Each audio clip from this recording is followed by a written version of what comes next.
श्रीखण्डम् चन्दनम् दिव्यम् गन्धाढ्यम् सुमनोहरम् विलेपनम् सुरश्रेष्ठ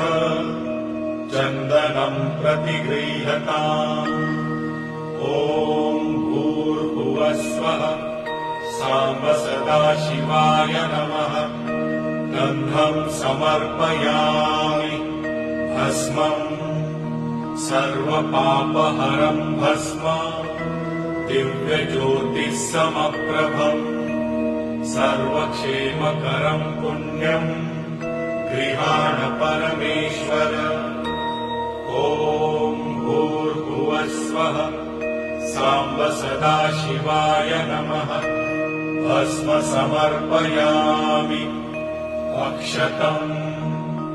अक्षताश्च सुरश्रेष्ठ